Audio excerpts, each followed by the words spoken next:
Act 4, Scene 2 translation of William Shakespeare's Macbeth takes place in Fife, Macduff's castle. In comes Lady Macduff, her son, and Ross. Lady Macduff says, "What has he done to make him run away from Scotland?" And Ross says, "You must be patient, madam." Lady Macduff says, "Well, he didn't have any patience. Him leaving is crazy. Sometimes, even if we haven't done anything wrong, our fear of what might happen is enough to make us traitors." Ross says, "You don't know whether he left because he was being wise or afraid." Lady Macduff says, "Wisdom! To leave his wife and children, his home and his titles in the very place from which he runs away? He couldn't possibly love us. He lacks the instinct to protect his family. Even the little wren, the smallest and least aggressive of all the birds, will fight against the owl to protect the young ones in her nest. No, this is all about fear and nothing about love, and it's nothing to do with wisdom because running away simply doesn't make any sense." Ross says, "My dearest relative, I beg you, pull yourself together. As for your husband, he is noble, wise, and has good judgment. He best knows what is needed at what time.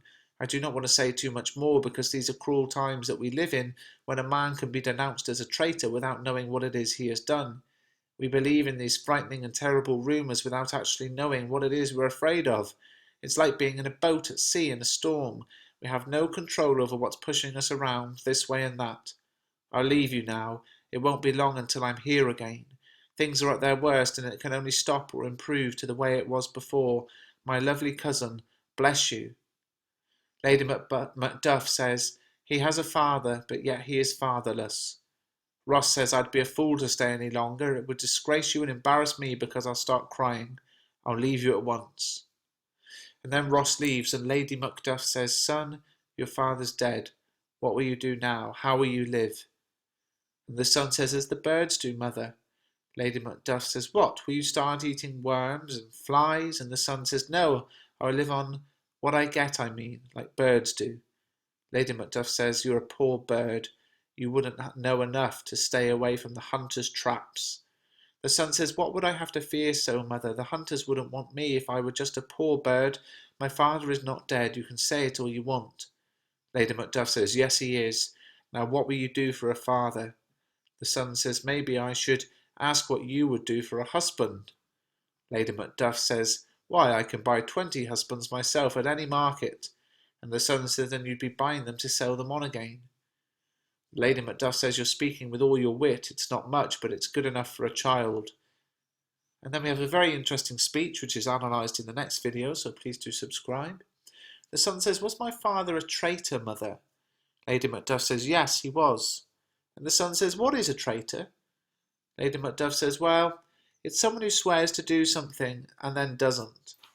The son says, "And everyone who does that is a traitor?" And Lady Macduff says, "Yes, everyone who does that is a traitor and must be hanged." The son says, "And everyone who goes against their word must be hanged?" Lady Macduff says, "Every one of them." The son says, "Who has to hang them?" And Lady Macduff says, "Well, the honest men."